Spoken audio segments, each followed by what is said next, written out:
Okay so hello everyone, this is एमडेस वासी, welcome back to my video. और आज हम लोग इस वीडियो में डिस्कस कर रहे हैं बेसिकली सॉल्यूशन जो कि हमारा ऑलरेडी चल रहा था, उसका कुछ क्वेश्चंस हमारा बाकी रह गया था। कहाँ चला गया भाई सॉल्यूशन, ये रहा। ठीक है, तो फिजिकल केमिस्ट्री का एक बहुत इंपॉर्टेंट चैप्टर है पीवाईक्यूज, जिसमें हम लोगों ने क्वेश्चंस अटैच कर रखे होंगे। सवाल ही सवाल सीरीज का ये आई थिंक सेकंड पार्ट है सॉल्यूशन का। हम लोगों ने एटॉमिक स्ट्रक्चर को खत्म करने में ज़्यादा फोकस किया था। एंड ये केमिस्ट्री एस्पिरेंट को सब्सक्राइब कर लो, चैनल पे बहुत सारी चीज़ें चल रही है। तुम्हारा पीवाईक्यूज का वीडियो आ रहा है, बहुत सारी चीज़ें आ रही हैं। और जो हम लोगों का दो बैचेस हैं, एक जोश दूसरा अल्फा। जोश वाले बैच का ये वाला जोश वाले बैच से लेना देना इस बैच का नहीं है, हमारा अल्फा बैच है। अल्फा बैच में हम लोगों ने सॉल्यूशन कंप्लीट कर लिया, इलेक्ट्रोकेमिस्ट्री कंप्लीट कर ली, इन दोनों के क्वेश्चंस कंप्लीट कर रहे होंगे। बहुत जल्दी केमिकल काइनेटिक्स के भी वीडियो तुम्हारे को चैनल पे मिल रहे होंगे। सो प्लीज अगर वीडियो पसंद आए तो चुपचाप से लाइक कर दो एंड चैनल को सब्सक्राइब कर लो फॉर मोर अपडेट। ठीक है, एंड किसी को अगर जोश के बारे में कुछ ज़्यादा जानना है तो नीचे लिंक लगा रखा होता है जोश और अल्फा दोनों बैच का, तो वहाँ से जाकर तुम देख सकते हो। और केमिस्ट्री को किस तरीके से पढ़ना है फॉर नीट एग्जामिनेशन, उसके बारे में भी नीचे सारी चीज़ें लगा दी हमने। ठीक है, तो अब स्टार्ट करते हैं हम लोग इसके क्वेश्चंस को। हम लोगों ने स्टार्टिंग में बहुत सारे क्वेश्चंस निपटाए थे, अब हमारा ये पार्ट 2 है जिसमें हम लोग डिस्कस करेंगे सॉल्यूशन के आगे क्वेश्चन। अच्छा, मैंने यहाँ पे तुम्हारे लिए बुकिश सॉल्यूशन भी अटैच किया रखा है, तो जिससे बच्चे को यहाँ पे हैंडमेड नहीं समझ में आए या मसला है समझने में, वो यहाँ से जाकर के समझ सकता है। ठीक है, सेम चीज़ें पूरी डिफाइंड वे में लिख रखी है, और इतना डिफाइंड वे में हम लोग क्यों ही करेंगे। ठीक है, सबसे पहले क्वेश्चन को पढ़ लो, कैलकुलेट द मोलैरिटी। अच्छा, जैसे ही मोलैरिटी दिमाग में आए वैसे ही एक फॉर्मूला लिख दो। मोलैरिटी का फॉर्मूला होता है number of moles of solute, mole of solute upon volume of solution, volume of solution. और जो तुम्हारा वॉल्यूम ऑफ सॉल्यूशन होगा वो किस में होना चाहिए, लीटर में होना चाहिए। वो किस में होना चाहिए, तुम्हारा लीटर में होना चाहिए। ठीक है, तो ये चीज़ें ध्यान रखना। अब आगे आते हैं, number of moles of solute upon volume of solution, ये हमारा मोलैरिटी है। ठीक है, यहाँ पे हमसे पूछा molarity of NaOH solution obtained by dissolving 2 gram of NaOH in 50 ml। बहुत आसान क्वेश्चन है भाई, बहुत आसान क्वेश्चन है। सबसे पहले तो हमें क्या करना पड़ेगा, नंबर ऑफ मोल्स, तो मतलब कि हम लोगों को मोल निकालना पड़ेगा। मोल कैसे निकालेंगे अपन, मोल इज इक्वल्स टू होता है given weight upon molecular weight. ठीक है, तो गिवन वेट क्या है, गिवन वेट है हमारे को 2 ग्राम्स। ठीक है, 2 ग्राम्स। और हमारे पास मॉलिक्यूलर वेट कितना गिवन होता है इसका, NaOH का। NaOH का किसी बच्चे को अगर नहीं याद है भाई तो वो निकाल सकते हो तुम, 23 + 16 + 1 24 और +6 30 40 हो जाएगा। ये 30 26 और ये हो जाएगा 50, सॉरी 50। ठीक है, ये हो गया तुम्हारा 50 हो रहा है, बट आई गेस कुछ मिस्टेक की है मैंने। ठीक है, तो given calculate the molarity of NaOH solution obtained by dissolving 2 gram of NaOH in 50 ml of solution. ठीक है, तो 2 ग्राम में ऑफ NaOH में निकालना है, तो ये आ गया 2 अपॉन ये आ जाएगा तुम्हारा 40, तो इससे तुम्हें मोल्स मिल जाएगा। जो भी मिले मोल्स, हमें उसे को मतलब एनी वैसे ही कट जा रहा है ना, 1/20 टाइम्स में 2 to the 4 40 1/20। ठीक है, इसको ऐसे ही रहने दो। सो हमारे लिए अब आ गया फाइनली 1/20 इज अपना मोल। ठीक है, तो अब हम लगा लेंगे formula, that is mole upon volume. Mole आ गया तुम्हारा 1/20 और ये आ गया 50 अपॉन 1000, तो 1/20 इंटू 50 ऊपर में आ जाएगा 1000। 1 0 से 1 0 कैंसिल, 1 0 से 5 to the 10, ये आ जाएगा 1। ठीक है, तुम्हारी 1 मोल। ठीक है, तो मतलब मोल क्यों हो जाएगा, ये मोलैरिटी होती है ना, मोलैरिटी की यूनिट क्या होती है, मोल मतलब कैपिटल M। ठीक है, तो आ गया तुम्हारा। कोई डाउट है किसी बच्चे को तो पूछ सकता है। ठीक है, गाइस कोई डाउट होना नहीं चाहिए, स्ट्रेट फॉरवर्ड क्वेश्चन था। मोलैरिटी निकालनी थी, मोलैरिटी के लिए मोल पे जाएंगे, मोल के बाद वॉल्यूम दिया हुआ रखा था, वॉल्यूम निकालेंगे। NaOH का मास यहाँ पे हम लोगों ने निकाल लिया है। ये सारी चीज़ करते हुए तुम्हारे आंसर मिल जाएगा अपने आप। ठीक है, ऑलराइट, आगे आ जाओ। ये देखो, ये था हमारे पास क्वेश्चन, क्या है 50 ml of NaOH solution contains 2 ग्राम। ये तो बहुत बुकिश लैंग्वेज है भाई कसम से। ठीक है, तो ये तुम लोग अपना देख सकते हो। ठीक है, यहाँ पे आंसर हमारा 1 मोल आ जाएगा। ये मार्किंग स्कीम है, 1 मार्क तुम्हें इसके लिए मिलेगा, ये तुम्हें दिखाना पड़ेगा कि 40 ग्राम इसका होता है, और 1 मार्क तुम्हें मिलेगा फाइनल आंसर लिखने पर। यहाँ पे तुम्हें 1 मार्क इसका मिल जाएगा और 1 मार्क तुम्हारा इसका मिल जाएगा। तो मैंने कोई चीज़ स्किप नहीं की है, बस हम थोड़ा शॉर्ट वे में कर रहे हैं। फुल सोल्यूशन ये रहा। अगला क्वेश्चन देखो, state 2 point of difference between. यहाँ पे भी मैंने इसका सॉल्यूशन लगा रखा है, तुम यहाँ पे लिख दो। मोलैरिटी क्या होती है, सबसे स्ट्रेट फॉरवर्ड फॉर्मूला लिख दो। मोलैरिटी ऐसे लिखना है, एग्जाम में जैसे लिखना है वो मैं बता रहा हूँ तुम्हें। मोलैरिटी, और ये तुम्हारा है मोलैलिटी। ठीक है, मोलैलिटी क्या होती है, number of moles of solute in 1 kg of solvent. यहाँ पे सोल्यूशन नहीं है बेटा, सॉल्वेंट। ठीक है, यहाँ पे लिख दो number of moles of solute again in 1 litre of solution. ठीक है, दूसरा डिफरेंस लिख लेते हैं हम लोग, molarity depends on temperature, whereas molarity चलो कलर चेंज करते हैं, ठीक है, इसके लिए कैसे निकल लेते हैं, ये वाला, ठीक है, molality does not depend on temperature. आई बात समझ में। नेक्स्ट पार्ट पे आ जाओ, थर्ड के लिए कोई और कर ले लें। ओ शिट, ठीक, इसे रेस करो, ये हट गया। थर्ड पॉइंट देखो, मोलैरिटी का फॉर्मूला क्या हो जाएगा, मोल्स के लिए m आ जाएगा ऊपर, मोल पर लीटर, या फिर इसे और इस तरीके से लिख सकते हैं ना अपन, मोल लीटर इनवर्स, बोलो यहाँ पे से आ जाएगा मोल पर केजी, या फिर मोल केजी इनवर्स, बोलो कोई दिक्कत है तो पूछो, नहीं है ना, आई गेस यहाँ पे तो क्लियर होगा। ये बेसिकली तीन डिफरेंस मैंने लिखा दिया, 2 पूछा था क्वेश्चन में, या दोनों लिख रखा होगा, पढ़ देता हूँ एक बार तुम्हारे लिए, देखो मोलैरिटीज नंबर, अरे यार क्यों पढ़ूँ मैं, दूसरा देख लो, दूसरा तो इन्होंने कुछ लिखा ही नहीं है। अच्छा, molarity increases with increase in temperature while molarity does not, ठीक है, चलो बढ़िया, आगे आते हैं। कोई भाई सॉल्यूशन भी लगा रखा है यहाँ पे, एक्सप्लेनेशन भी दे रखा है, अब तो ज़्यादा कुछ बताऊंगा नहीं इससे ज़्यादा, ठीक है। नेक्स्ट है state Henry's law. Henry's law तो बहुत आसान था यार, स्टेट करना है सिर्फ हमें, और कैलकुलेशन भी इसमें सर देख ली मैंने भी। चलो सोल्यूशन देखो, इसका सोल्यूशन आई गेस मैंने नहीं लगाया था। इस तरीके से कुछ क्वेश्चंस ऐसे हैं जो डायरेक्टली तुम्हारे स्ट्रेट फॉरवर्ड डेफिनेशन वाइज है, उनका मैंने तुम्हारे लिए डेफिनेशन लगा रखा है, जैसे यहाँ पे मैंने लगा दिया डेफिनेशन। और कुछ क्वेश्चन ऐसे हैं जिसमें डेफिनेशन नहीं है, तो उनमें हम लोगों ने डेफिनेशन नहीं लगाया, ताकि मैं पूरा आंसर तुम्हें दे सकूँ, ठीक है। हेनरीज लॉ को स्टेट करने के लिए कहा है, तो Henry's law states that I think brush बहुत जम नहीं आ रहा, that the partial pressure of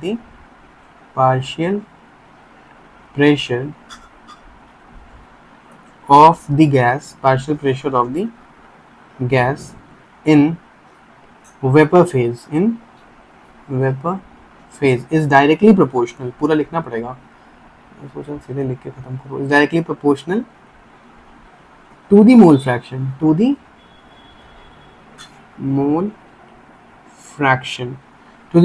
of gas in the solution।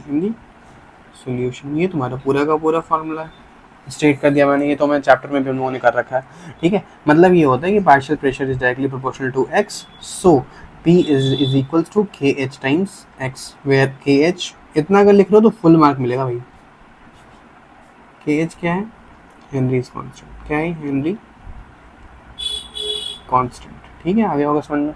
Next question देखो, KH फॉर दिया हुआ हमारे को, हमसे पूछा गया है, बताओ क्या, कैलकुलेट द सॉल्युबिलिटी, x निकालना है, ठीक है, निकाल लेते हैं जल्दी से। P का फॉर्मूला भी जस्ट तो लिखा है मैंने, KH इंटू एक्स, P का formula KH into x, pressure दिया हुआ है 760 mm ऑफ Hg, ठीक है, x निकालना है, तो KH की वैल्यू दी हुई है, तो KH नीचे आ जाए, KH की वैल्यू दी हुई थी 1.25 क्रॉस 10 की पावर 6, सॉल्व फॉर 10 की पावर 6 ऊपर जाएगी तो 10 की पावर -4 हो जाए, 10 की पावर -6 हो जाएगी, इंटू 7600, मतलब ये आगे नीचे ये आ जाएगा ऐसा,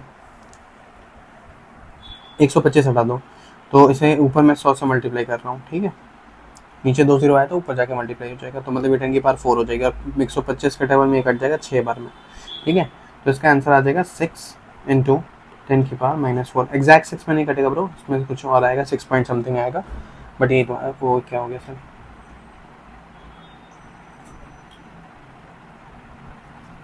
ठीक है, ये आंसर खत्म, ठीक है। अब हम लोग अगला क्वेश्चन कर लेते हैं, write down the 2 applications of Henry law. Henry law के 2 एप्लीकेशन लिख दो, दोनों एप्लीकेशन मैंने क्लास में भी कराए थे यार, फिर भी कल लिखवा देता हूँ, कोई बात नहीं इसमें। चलो देखो, फर्स्ट एप्लीकेशन देखना जरा गौर से, एक सेकेंड में थोड़ा सा सही कर लूँ, हाँ, हेनरी लॉ इन रेस्पिरेशन, ठीक है। The main application is the main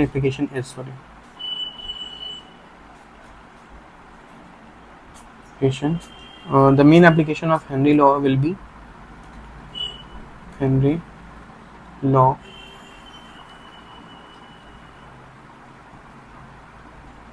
in respiratory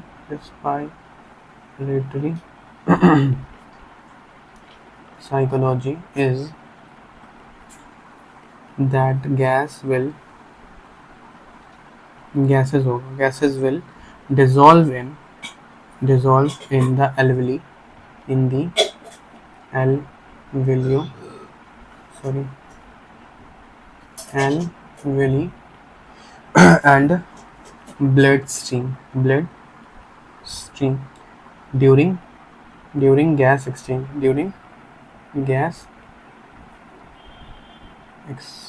ठीक है।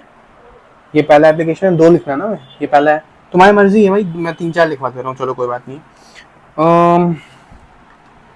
It is applied in deep sea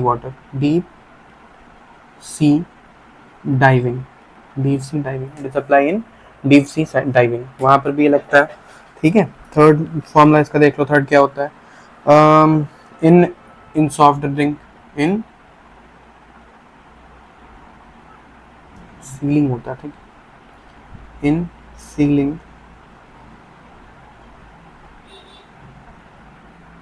of soft drinks, ठीक है, under high pressure,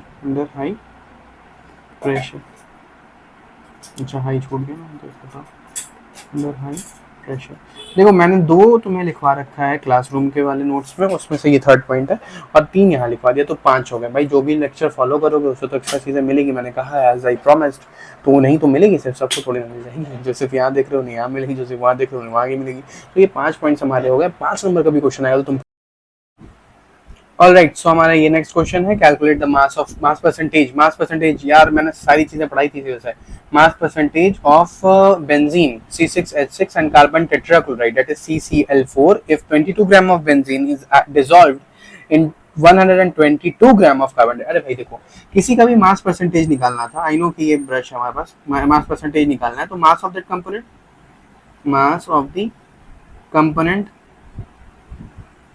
upon total मास होता था, मतलब total mass of solution cross 100 यही से होता था हमारा। 100 क्यों मल्टीप्लाई किया था सर आपने, सोल्यूशन को परसेंटेज में लाना है बेटा, इसलिए किया है, ठीक है। आज नेक्स्ट, अब हम लोग इसको सॉल्व करके देखते हैं। Mass percentage of benzene and carbon tetrachloride CCl4 benzene C6H6, इन दोनों का ही मास परसेंटेज निकालना आसान है। सबसे पहले तो टोटल मास निकालो, सबसे पहले तो टोटल मास ऑफ सॉल्यूशन, सबसे पहले तो टोटल मास ऑफ सॉल्यूशन निकालो, ठीक है, इज इक्वल्स टू क्या हो जाएगा ये 22 gram plus 122 gram, which is equals to 144 ग्राम, 144 ग्राम का तुम्हारा सॉल्यूशन बन गया, राइट, सॉल्यूशन बन गया, ठीक है। तो मास परसेंटेज किसका निकालने के लिए कह रहे हैं भाई हमसे, मास परसेंटेज ऑफ बेंजीन का क्या होगा, mass percentage is equals to mass of benzene which is equals to 22 upon total mass which is equals to 14 is into 100। और अगर 144 को हम लोग मल्टीप्लाई करें 0.522, ये आ जाएगा 15 के आसपास आंसर। इसका मैंने सॉल्यूशन लगा दिया वैसे 15.28%। This is your mass of benzene, अगला है मास ऑफ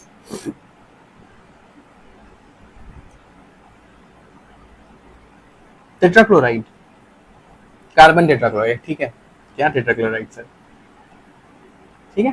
कार्बन का टेट्राक्लोराइड का मास कैसे निकलेगा, इसका मास कितना था 122 अपॉन 144, ये वैल्यू इससे कम आएगी 100 से। देखो क्या ये है 84.72, ठीक है, 84.7, ये हो गया तुम्हारा टोटल मास परसेंटेज, ठीक है। मास परसेंटेज का क्वेश्चन था, स्ट्रेट फॉरवर्ड आंसर आ गया, खत्म, निपटा दिया हम लोगों ने इसको भी। अगले क्वेश्चन पे आ जाओ, यहाँ पे सॉल्यूशन लगा हुआ है उन बच्चों के लिए जिन्हें हमारी लैंग्वेज समझ में नहीं आती, पूरा डिटेलिंग चाहिए, तो डिटेलिंग यार इससे ज्यादा क्या ही डिटेलिंग हुआ, ठीक है, लेकिन चलो ठीक है, उनके लिए मैंने ये भी लगा रखा है, तो यहाँ से बेटा आप देख लीजिए। मार्किंग स्कीम भी इस क्वेश्चन में थी हमारे हिसाब से, नहीं चलो कोई बात नहीं है, नहीं है तो नहीं है। 1 मार्क तुम्हें इसके लिए मिला था, 1 मार्क तुम्हें इसके लिए मिला था, खत्म। 2 मार्क का क्वेश्चन था, एनसीईआरटी एक्सरसाइज से स्ट्रेट फॉरवर्ड क्वेश्चन था। कब आया था ये क्वेश्चन, 2018 में, ठीक। Okay, what is the relationship between molarity and normality, molarity और नॉर्मेलिटी के बीच में कोई संबंध है या नहीं है, वो हमें निकाल के इन्हें दिखाना है। ठीक है, स्ट्रेट फॉरवर्ड संबंध होता है भाई। Molarity molarity into into molecular mass of solute. याद रखना मॉलिक्यूलर मास ऑफ सोल्यूट है, ठीक है। This is your capital M. ये होता है नॉर्मेलिटी इनटू इक्विवेलेंट मास के। नॉर्मेलिटी मतलब n इनटू इक्विवेलेंट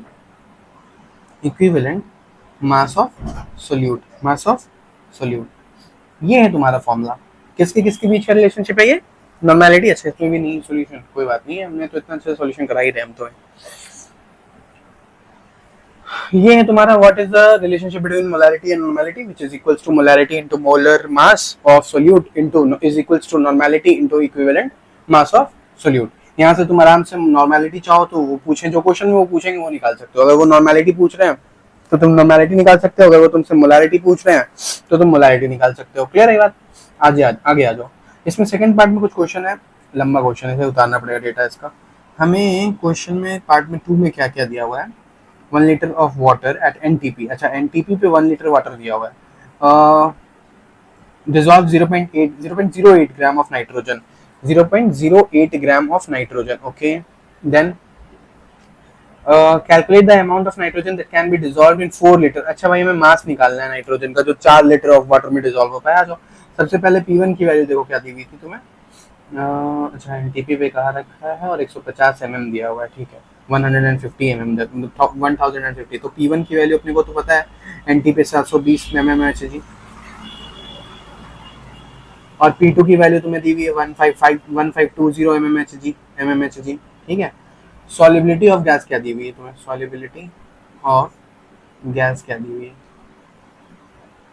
मतलब मोल फ्रैक्शन दिया था ना गैस का, डिजॉल्व 0.08 ग्राम, ठीक है। C1 दिया हुआ है 0.08 ग्राम्स पर लीटर, ठीक है। तो फाइनली हम लोग निकाल सकते हैं P2। ये तो कह रहे हैं P2 निकालने के लिए, तो भाई हेनरी लॉ के हिसाब से नहीं निकाल सकते हैं भाई। Henry's law we know that C1 upon C2 is equals to P1 upon P2। अरे भाई क्यों कह रहे हो सर आप ये बताओ? P1 is directly proportional to KH times X1, तो और P2 is directly proportional to KH times X2। अगर इन दोनों को डिवाइड करोगे तो ये KH मर जाएगा। P1 is directly proportional to X1 upon P2 is directly proportional to X2। तो P1 X1 के साथ P2 X2 के साथ दोनों तो खत्म ही हो गया।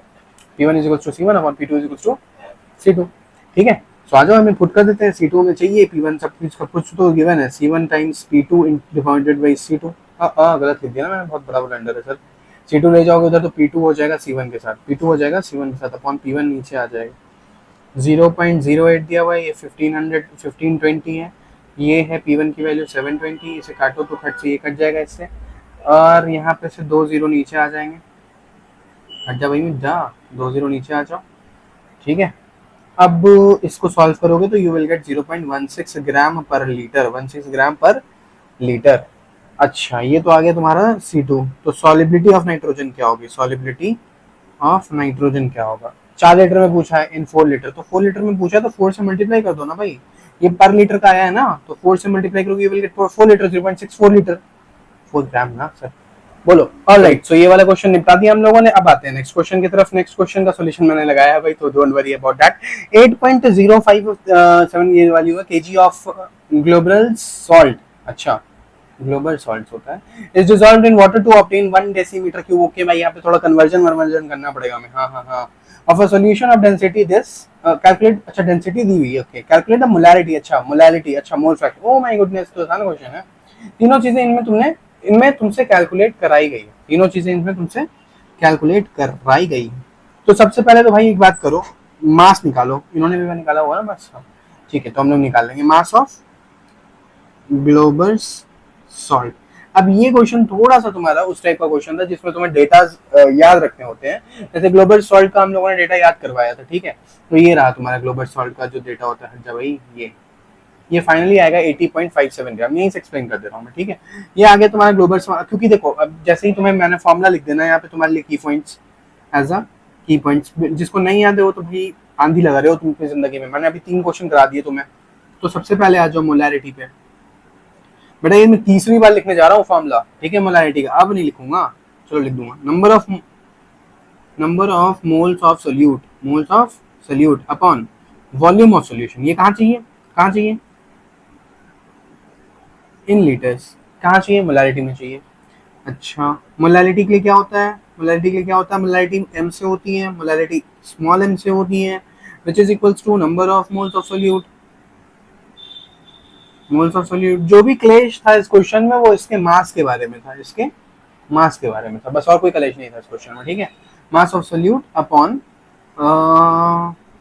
क्या लिख दिया मैंने, अच्छा mass of solvent, mass of solvent, बेटा मास ऑफ सॉल्वेंट जो होगा वो केजीज में होगा, वो केजीज में होगा, ठीक है। ऑलराइट, नेक्स्ट क्या पूछा है, मोल फ्रैक्शन, ही मोल फ्रैक्शन, मोल फ्रैक्शन। तो अभी हम लोग एक्स ए मान लेते हैं, तो एक्स ए होता है बेटा N A upon N A plus N B, N B, ठीक है, एन बी निपटा दिया। अब आ जाओ आगे, यहाँ पे सारी चीजें इन्होंने करा रखी है, यहाँ हमने मास निकाल लिया, ये बेटा याद कर लीजिएगा, बहुत बेहतरीन होगा आपके लिए। Molar mass of global salt, molar mass of global salt Na2SO4.H2, अगर तुम्हें ये भी याद होगा तो यहाँ से भी तुम निकाल सकते हो, दैट इज 3222। अच्छा, इसका मास गिवन था, ओके, ये देखो गंदा मास दिया हुआ था कुछ, ठीक है, हम लोगों ने इसे ग्राम में कन्वर्ट किया, this is 322। Number of moles of global salt, तो ये तुम निकाल लोगे 0.25, कैसे निकालोगे, given mass upon molecular mass, ठीक है।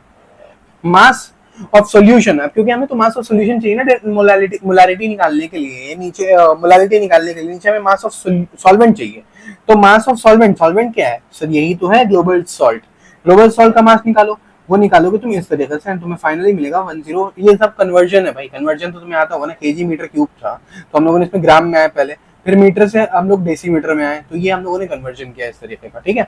सो मास ऑफ वाटर क्या हो गया, मास ऑफ वाटर तुम्हारे पास फाइनली ये आ गया, तो मोलारिटी, मोलारिटी और मोल फ्रैक्शन तुम्हारा तीनों चीज निकल गया इससे, ठीक है। अगले क्वेश्चन पे आते हैं, कैलकुलेट द कंसंट्रेशन, इसका भी सॉल्यूशन हमारे पास है।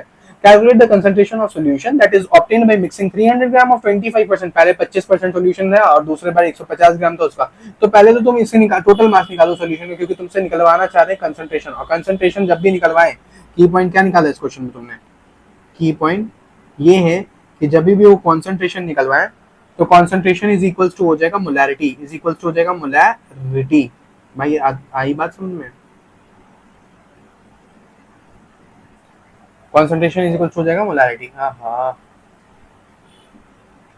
मोलैरिटी।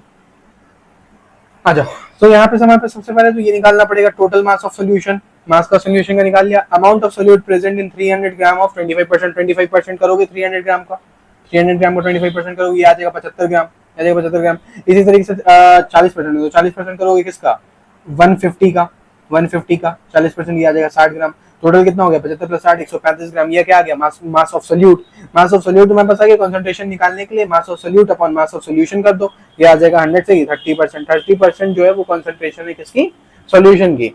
अच्छा, ये जो है इन्होंने मोलारिटी फॉर्म में निकाल दी है, मोलारिटी फॉर्म में निकाल सकते हो, मोलारिटी फॉर्म में भी निकाल सकते हो, कोई डाउट नहीं है दोनों में, ठीक है। आगे आ जाओ, डिफाइन मोल फ्रैक्शन, अपने को पता है मोल फ्रैक्शन का डेफिनेशन क्या होता है, it may be defined as the ratio of number of moles of one component to the total number of moles of component, जिसे कहते हैं mole fraction. Explain the following with the help of Henry's law, painful condition known as bends, feeling of weakness and discomfort in breathing at high altitude, ये तो मैंने straight forward करा रखा है ना, क्लास नोट्स में तुम्हें मिल जाएगा, नोट्स नीचे लगा रखा है, वहां पे भी आंसर है। पेनफुल कंडीशन वाला हम लोग कर लेते हैं। पेनफुल कंडीशन का रीजन होता है when the diver come towards the surface the pressure decreases and the N2 comes out of the body quickly forming bubbles in the bloodstream, this bubbles restrict the blood flow। यार देखो, जब तुम gym जाते हो पहले पहले दिन, अब तो तुम लोग 11वीं 12वीं में हो तो बड़ा बड़ा फाड़ रहा कि हम लोग जिम जाएंगे और जिम में जाकर के मसल्स बनाएंगे, तो तुम एक दिन जिम जाते हो और 2 दिन एब्सेंट करते हो राइट। तो जब तुम एक दिन जिम जाते हो तो तुम्हारे इस वाले पार्ट पर दर्द होता होगा, राइट, थाइज में दर्द होती होगी, है ना, इस पार्ट में दर्द होता है, तो क्यों होता है वो बताओ, एनी आइडिया किसी को भी, बायोलॉजी वाले बच्चे। वो यहाँ पे दर्द होने का रीजन ये है कि यहाँ पे लैक्टिक एसिड जम जाती है, वो लैक्टिक एसिड, और लैक्टिक एसिड का क्रिस्टल बन जाता है, जो ब्लड फ्लो का पाथ है ना, उसमें लैक्टिक एसिड का क्रिस्टल बन जाता है। अब लैक्टिक एसिड का जो क्रिस्टल है वो गिट्ठा सा है ना, मतलब सॉलिड्स है, जब ब्लड उस पर टकराया तो वो पेन करेगा ना मसल पे, क्योंकि मसल दबेगी उस वजह से, एंड इसी वजह से तुम्हें पेन होता है जब तुम एक दिन जिम करते हो और 5 दिन नहीं, ठीक है। तो ये रीजन था, ये दोनों कंडीशंस एक्सप्लेन कर दी मैंने। Calculate the molarity of ethanol solution in which the mole fraction of water is 0.0 so on, ठीक है। तो ये वाला हम लोग निकाल लेते हैं क्वेश्चन, जल्दी से कर लेते हैं इस क्वेश्चन का भी सोल्यूशन मैंने पीछे लगा रखा है। Calculate the molality of ethanol solution, किसको निकालना है? मोलालिटी ऑफ इथेनॉल सॉल्यूशन निकालना है हमें, ठीक है। इन विच मोल फ्रैक्शन, अच्छा मोल फ्रैक्शन गिवन है, तो सबसे पहले गिवन क्या क्या है देखो, ये मैं करा दे रहा हूँ तुम्हें, पीछे सॉल्यूशन लगा हुआ है भाई, तो शॉर्टकट में कर लेते जल्दी से। एक्स की वैल्यू दी हुई है तुम्हें 0.88, एक्स की वैल्यू तुम्हें दी हुई है 0.88, तो एक्स ए है क्या? C2H5OH, वाटर दिया हुआ है तो दूसरा C2H5 मतलब C2H5OH प्लस वाटर, यही तो सॉल्यूशन बनाए, ठीक है। तो मोल फ्रैक्शन इसका क्या हो जाएगा? 1 माइनस 0.88, 1 माइनस 0.88 इज अल्टीमेटली 0.12, तो mole fraction of C2H5 C2H5OH क्या हो जाएगा mole fraction of this? Mole fraction का मतलब होता था इसका मोल फ्रैक्शन अपॉन टोटल का, मतलब 0.88 प्लस 0.22 0.12। अच्छा अच्छा, आई डिड अ मिस्टेक, ये तो मोल फ्रैक्शन है, मोल पे जाना पड़ेगा ना, ये हो जाएगा N1 upon N1 plus N2। N1 की वैल्यू कैसे आएगी? 1000/18 आएगी ना, और N2 की वैल्यू कैसे आएगी? गिवन मास इसका है क्या? नहीं, हमारे पास नहीं है, तो कैसे निकालोगे फिर कैसे निकालोगे? ओके, ये कर लो, N2 अपॉन 55, इसे करने पाएगा 55.5 plus N2 is equals to 0.12, इधर ले जाके मल्टीप्लाई करो, N2 इज इक्वल्स टू हो जाएगा 0.12 क्रॉस 55.5 प्लस N2। अब ये सॉल्यूशन है यहाँ पर, बस यार इसके बाद कैलकुलेशन ही कैलकुलेशन है, तो यहाँ पे मैंने लगा दिया तुम्हारे लिए, ये समझ लेना यार, यहाँ पे एक्सप्लेनेशन है इसका। तो इस क्वेश्चन को हम लोगों ने यहाँ तक किया था, अभी ये आ गया था, ये इसको करने के बाद ये आ जाएगा, ठीक है। मोलालिटी ऑफ इथेनॉल ये दी हुई है क्वेश्चन में, अल्टरनेटिवली ऐसा अल्टरनेटिव मेथड हमें कोई जरूरत नहीं है जानने की, चाहो तो तुम देख सकते हो, मैंने लगा दिया दोनों सॉल्यूशन तुम्हारे पेज पे, यहाँ पे तुम दोनों में से दोनों देख सकते हो, ठीक है, कोई बात की बात नहीं है। लो, यहाँ रहा तुम्हारे पास सॉल्यूशन, मार्किंग स्कीम भी दे दी है मैंने, यहाँ पे एक नंबर मिल रहा है तुम्हें, 1.5 नंबर मिल रहा है, 3 मार्क्स पूरा आ गया तुम्हें, ठीक है। वेराज मैंने तो इसी पे निकाला है, तुम्हें तो यही निकाल लो, तुम जो एनटी होगा वही मोलालिटी होगी, क्योंकि तुम्हारे लिए A1 kg की बात कर रखी है उन्होंने, ठीक है, तो उस हिसाब से ये आ जाएगा तुम्हारा। ओके, नेक्स्ट क्वेश्चन है 4.0 gram of NaOH, 4.0 gram of NaOH are contained in 1 decilitre of air, फिर कन्वर्जन है यहाँ पे, मोल फ्रैक्शन निकालने का है, मोलालिटी निकालने का है, मोलालिटी निकालने के लिए है, ठीक है। आज इस पर भी सॉल्यूशन दिया हुआ है, density of the solution is given to you, ठीक है, डेंसिटी जो है वो गिवन है तुम्हें 1.0, ठीक है। मास दिया हुआ है, तो डेंसिटी और मास दिया हुआ है, वॉल्यूम पे जा सकते होते हैं, तो पहले से कन्वर्ट करके सबको अपना ऐसा ही यूनिट में ले आओ। Mass of NaOH in 100 solution is 4 gram, mass of water is 99.8 ग्राम, तो number of moles of NaOH is 4.0 upon 4, या जाएगा 0.1 मोल, ये आया है जो तुम्हारा वो 0.1 मोल आया है, ठीक है, इसके बाद सॉल्यूशन नहीं है, 0.1 मोल, ठीक है। तो हमें इसके आगे करना पड़ेगा, that is number of moles of water is given as 99.8, given mass था ना वाटर का, अपन उसका 18 नीचे आ जाएगा, तो it will be equals to 18.5, तो 5.5 के आसपास ये आ रहा है मोल तुम्हारा, ठीक है, अप्रोक्सीमेशन लगाया यार। मोल फ्रैक्शन अभी निकाल लो, अरे यार इतना लंबा लिखने की जरूरत नहीं है, ठीक है। मोल फ्रैक्शन हो जाएगा तुम्हारा XA, या फिर यहाँ पे NaOH लिख सकते हैं, it will be what, Na upon Na plus B, Na plus Nb, है ना। ये आ गया तुम्हारे पास 0.1 अपॉन ये आ जाएगा तुम्हारे पास 0.1 प्लस 55.4, ठीक है, 55 नहीं कुछ भी, 5.4 है, इसे सॉल्व करो, 5 आ जाएगा, ये 5.6 ऊपर आ गया 1, तो ये करने पाएगा 0.018, ये आ गया तुम्हारा मोल फ्रैक्शन। अब तुम जा सकते हो इससे सेकंड पार्ट पे, क्या कह रहे हैं सेकंड कैलकुलेट करने के लिए हमसे, मोलारिटी के लिए हमें क्या चाहिए, मोल्स कितना दिया हुआ है 40, मोल्स कितना दिया हुआ है 40, और तुम्हारा जो मास होता है ना वो भी 40 होता है, तो ये तो आ जाएगा 1 भाई, मोलारिटी तो 1 ही आएगी हमेशा, थर्ड मोलारिटी है भाई, थर्ड मोलारिटी है, मोलारिटी में ऊपर चाहिए मोल्स तो 40 ही है अभी भी, नहीं मोल 40 का है, 4.0 है भाई, आई थिंक कुछ मैंने मिस्टेक की है, 4.0 है अपॉन मोलारिटी, और नीचे आ जाएगा सॉल्यूशन का मास, तो ये 99.8, इसे 1000 से मल्टीप्लाई करो, कन्वर्ट करने के केजीज में आ जाएगा 40 के आसपास, ठीक है, ग्राम, 40 के आसपास ग्राम का आएगा आंसर, ठीक है, ये हो गया तुम्हारा। तो भाई इतना सारा क्वेश्चन हम लोगों ने अभी फिर से निपटा दिया है, 10-12 क्वेश्चन होंगे इसमें। अब हमारे पास सॉल्यूशन का लास्ट पार्ट बचा हुआ है, 1-2-3 पार्ट्स मैंने कराने की कोशिश की थी, 3 पार्ट में सारे के सारे पीवाईक्यूज हम लोगों ने कंटेन कर लिए विद एग्जाम्पलर ऑल्सो, तो ये जो तुम्हारा पार्ट है नेक्स्ट, उसमें तुम्हें एजियोट्रॉप्स के बारे में सॉल्यूशन करना होगा। किसके बारे में? एजियोट्रॉप्स के बारे में। और सारे टाइप ऑफ सॉल्यूशन को हम लोग इसमें करेंगे, ठीक है। Ideal solution, non ideal solution पे भी बहुत सारे क्वेश्चंस रह गए ना हमारे, वो यहाँ पर आ जाएगा, ठीक है। देखो रॉल्स लॉ, इसके बाद रीजन से यहाँ पर इंक्रीज इन, सारे के सारे question, ideal solution, non ideal solution, molarity, ठीक है, और एजियोट्रॉप्स, तो सब कुछ करेंगे इसमें, ठीक है। तो जब तक के लिए हम लोग इसको ओवर करते हैं भाई। ये रहा तुम्हारा फिजिक्स का, सॉरी केमिस्ट्री का, फिजिकल केमिस्ट्री का पहला जो चैप्टर तुम्हारा सॉल्यूशन है, उसका एक सेकंड पार्ट है सॉल्यूशन। सारे के सारे पीवीक्यू तुम निपटा रहे हो इस चैप्टर में, ठीक है। तो इसी तरीके से सवाल सीरीज हम लोग करते जाएंगे आगे भी, ठीक है। तब तक के लिए मिलते हैं, पढ़ाई लिखाई करते रहो, टाटा बाय बाय।